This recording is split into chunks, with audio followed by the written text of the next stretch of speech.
Hey, it's Chris. You FOMOing yet? Nemesis Retaliation. Last day, period. At the time of me filming this, nearly $10 million. Probably at the time you're watching this, over $10 million. $10 million. Second only at this point to Frosthaven. Is that an insane amount of money? Yeah, let's talk about that. Is it intense FOMO? The reason I'm actually putting out a video at this point? Yeah, it's to say, okay, let's rein it in a little bit. Let's talk about this. And let's help you figure out whether it's right for you. Let's go. Like I said, $9.5 million, a day and a half left at the time of me filming this, right? So if you do the mental math, if you do the calculator math, whatever math you do, that is $290 average pledge level right now. So if you're looking at this, when we go down to the pledge levels in a second, when you look at the pledge levels where everyone is averaging out, that averages out at the veteran pledge level for everything in this campaign. By the way, we're going to start at the beginning here.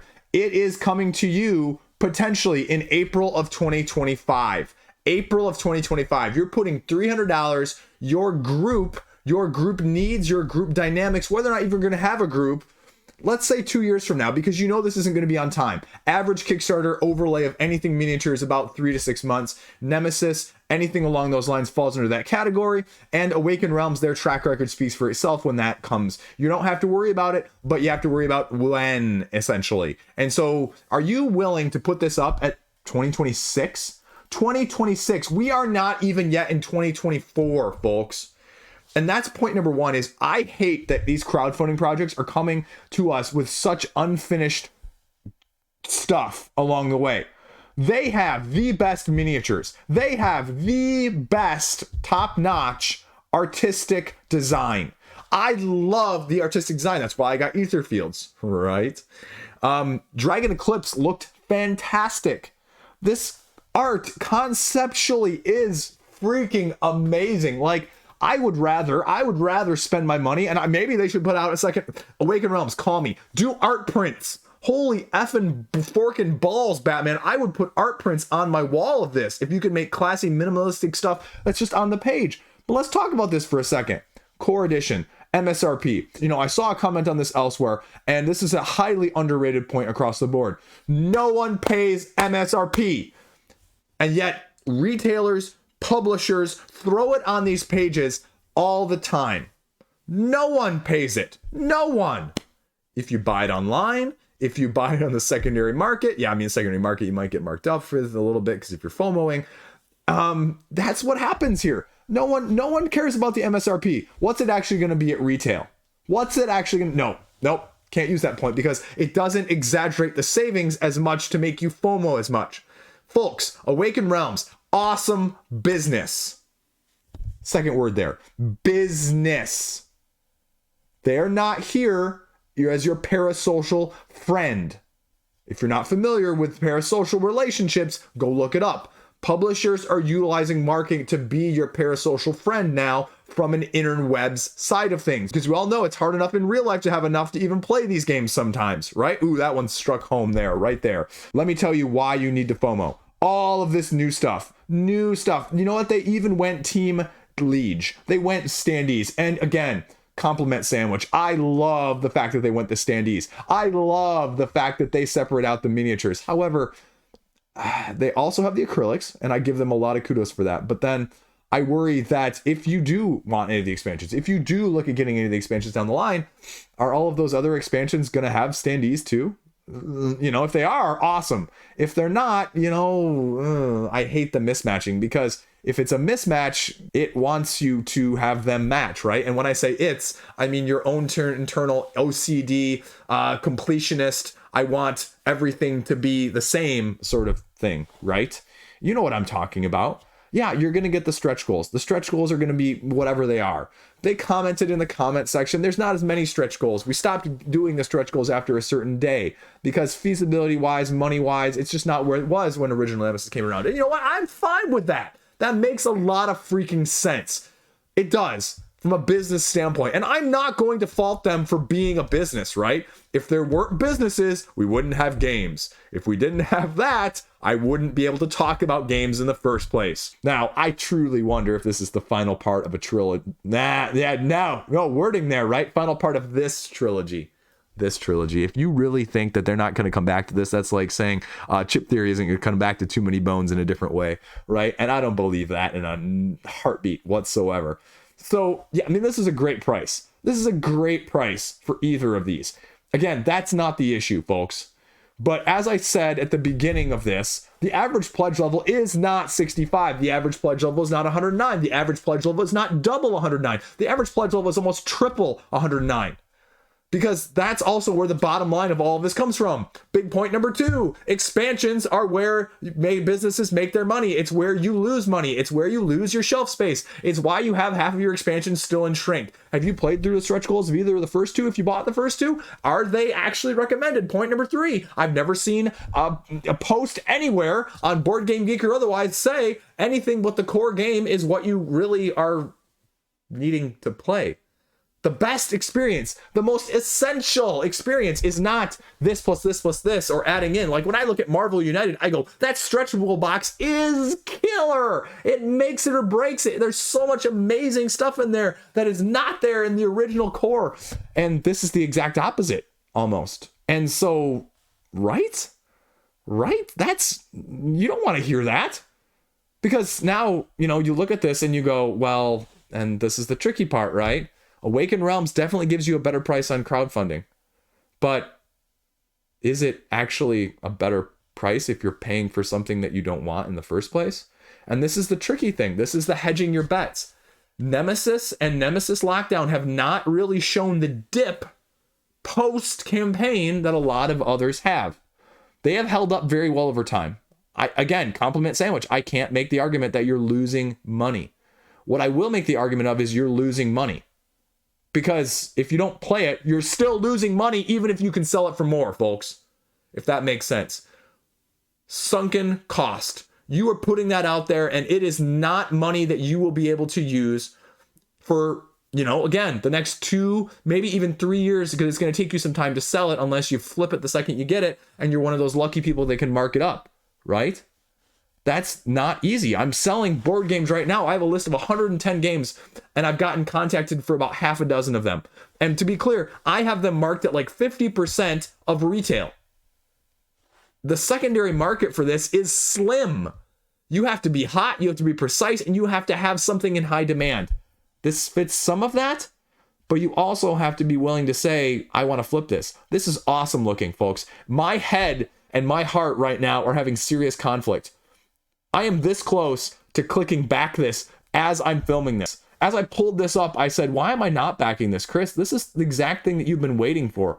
This is the exact thing you love to see. And they've added some pictures on the page. They've added a little bit more about what they want to do with the previous usage. This wasn't here at the beginning. None of this was. They give you a little bit extra about how you're going to be going from section to section, entering the unknown. They give you a little bit more information down here on some of the other aspects of how you're moving around and what you're facing, and some more graphics for the queen, and they're basically awesome looking miniatures. And that's all so tempting. How many games have you also bought for pure aesthetic reasons? That I see this used occasionally as, this is why I bought this game, because the art was really cool. Art being really cool is a horrible decision model for anyone backing a game. It is. You have to love the mechanics. You have to be able to get it to the table. You have to have a group dynamic that loves this game, because this is the other tricky point. When you get down here to the stretch goals, when they talk about some of these, I don't need these 6 models. This page is way too big to begin with, by the way. And they start talking about, and this graphic here wasn't there earlier. They've definitely thrown a ton more stuff up in here, and thank you for doing that. The shooting, securing, that none of that was there. None of that was there. So I give, again, kudos for Awakened Realms to put more information out there. Now, do we have a rule book yet? No, you won't have a rule book probably before you have to lock in your pledge, which again is probably the other big detriment here. There's no reason for me not to have a rule book. There's no reason for me not to have a core rule book. But again, it goes back to the point I made earlier, that these things are coming earlier and earlier. So the mechanics are still being refined, and that's fine. But I want mechanics that are already refined, so I know these videos people are going to put in the comment section down below. Chris, just go watch the videos. The problem is nobody knows how much rules are internalized. Nobody knows how much minutia isn't being included. Nobody knows how much stuff actually isn't in there, right? If they're giving a 20-page rule book to, board game previewers on this page, I've been on that side of things. The rulebook ends up being 30 or 40 pages. Like, I had an original prototype copy of The Witcher, you know, the first one from Go On Board. And the rulebook was, you know, basically just the, you know, multiplayer mode with none of the other stuff, none of the expansion stuff, none of that stuff, any clue what it was going to look like, any shape or form, how it was going to change dramatically the game. And that's what you're running into here. And this is the $290 pledge that we're averaging at about right now. So look at this. This is a ton of stuff. Core, stretch, new race, support squad expansion, terrain pack, acrylic pack. Now, do you need the acrylics and the miniatures? Like, that's a little bit weird to me. Untold stories, art book. You're getting an art book. You're getting alternate queen miniature. You need another queen for some reason. You know, not being a drama queen, but just a, you know, alternative queen for your shelf. That's a lot of money, folks. And the other issue I have right now is they say, you know what? Okay, I'm going to click on this to show you my example and my concern here. Zyrians. Okay, they run you through this expansion. It's $17. It's a new race. It's, you know, kind of things that are going to maybe be allies, maybe be enemies. They've faceless, you know, sort of like Dr. Whovian guys. If you're familiar with that one, that's what they remind me of. And they can teleport you around. They may be allies. They may be enemies. They may kidnap your marine. High risk, high reward. Okay, unique interactions. Doesn't tell you what those interactions are. Doesn't tell you how it's going to be. Doesn't give you any way in shape and form. And so this one, less so. You can read more about their mechanics here, but let's go back here a second and let's go to the other one, because this one illustrates my point more. The Sangrivores. Okay, Sangrivore means blood, you know, Sangra means blood, so, you know, they're blood suckers, blood eaters, and they've got sort of this undead thing going on, and paranoia and suspense, and it says it doesn't get rid of the co-op, semi-co-op mode, folks. It doesn't get rid of the semi-co-op mode, because if you go down here, it starts talking about, okay, you can walk into rooms through closed doors, unavoidable threats, a bunch of miniatures, renders, you know, again, give you what you're talking about here. You click to read the mechanic here. Compatible with solo and co-op. Okay, great. Might convert your whole secret alliance because, again, it's the semi-co-op mode. This game is still semi-co-op. Are you interested in semi-co-op? Semi-co-ops fall flat in a ton of groups. Semi-co-ops fall flat in almost every group, if you're like me at all, right? That is a tough sell. But let me show you what I'm talking about here with this Sangrivore update, right? Because they say right here, right? They say you can also read more about their mechanics and their abilities right here. So I go over and I click on this. And okay, they run through why there's no more stretch goals and why they're funded and it's cash grab. No. I already disclaimed all of that stuff. I don't worry about that stuff. Day 13, they talk about this. Finally, we scroll down here. We get past all these models and we get to the Sangrivores, right? And they go, okay, the final gameplay add-on. This is how it started out. Okay, gameplay abilities. Dangerous leaders, terrible physical presence, gets stronger with every player he eliminates. Blood specters, ghouls, whatever. There's no larvas. Okay, so I mean, you get a little bit of details there, but they get a new mechanic called your character being converted here. You can entirely change your secret objective, special infection cards, you know, but it doesn't really tell you how those things are going to work. And so you get a description, but you don't have any clue about what it is. And they even go down here and they have Ignazi, you know, from Portal Games give a little description, right? And they're like, okay, give a description. Well, the description is they're going to kick your freaking butt. That right there. That's about it. That's about all you get from the actual gameplay. That's it. So, like, that's what I worry about when I was talking about this being held up and what is this actually going to look like. You have no clue about this expansion, about how this is going to be able to interact. You have no clue what it's going to look like comparatively. You have no clue how you're going to like it compared to the other ones. Is it going to be better? Is it going to be worse? Is it going to be something that you actually find to be fun? You know, that's the big thing I just, you know, said the other day about Marvel United. I'm losing my voice right now. That Marvel United expansions, you know, I bought them all, and you know what's going to happen with all of them? I'm probably going to sell half of them. I've sold 2/3 of the ones I bought from seasons 1 and 2 already. Because you know what? They weren't fun. They didn't work well. They were unbalanced. They just were not good expansions in the first place, right? And as I say, you're spending money to sell money. You're spending money to sell it. I'm leaving that part in there about sell money. You know, that's a blub, and I'm going to keep it in the video because, you know what? I'm you.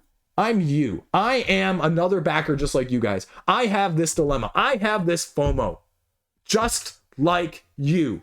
And I don't want you to make mistakes for you, right? If you look at all this stuff and you go, Chris, this is fine, Chris. I don't worry about any of this stuff. I trust Awakened Realms to put out a really solid product. You know what? I go, you know what? I trust them to put out a really good product too. But is it a really good product for you? And that's the question that I just don't have a freaking clue about even at this point. So let's go back down here to the add-ons, because the clicking isn't working. So we're going to scroll. Look at this. This is just, I don't need all these pictures in this. So you get this, you get the expansion stuff, and you get all the individuals, which is really interesting if you look at the price points between these expansions, right? And even the support squad, the acrylic packs. Again, I love the acrylics. I just worry about, again, if you're getting the acrylics, how much is it going to cost you to get the acrylics for everything? Because you're going to need to get them for this. You're going to need to get them for that. I mean, they're CMONing it, I guess, now from that aspect of things. A playmat is probably one of the few add-ons that are deluxeified that I really, think about nowadays, because I really get these big maps and they fold and they just don't fold well, or they start having corners tear up. So that's what I'd be looking at. And this other stuff, again, this delays your pledge if you're getting any of this stuff. Your old stuff from Lockdown and Original is going to all come with the Retaliation stuff. And so, yeah, they don't jack up the prices, which is freaking awesome. Again, I give them kudos out the wazoo from that side of things. They could double these prices because they'd probably still be less than some of the secondary market stuff for some of it, but they don't. And so I love that as being more of a consumer friendly side of things. Again, folks, businesses, games, they're not black and white. And people all the time want to be like, you shouldn't back this, period.